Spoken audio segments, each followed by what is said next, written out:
I was born in 2025. But I wish I'd grown up in the 1980s.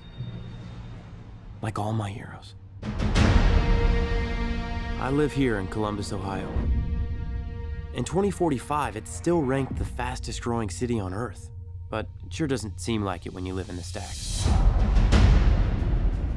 They called our generation the missing millions.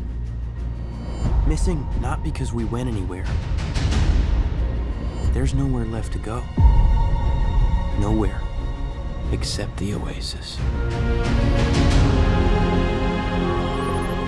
It's the only place that feels like I mean anything. A world where the limits of reality are your own imagination.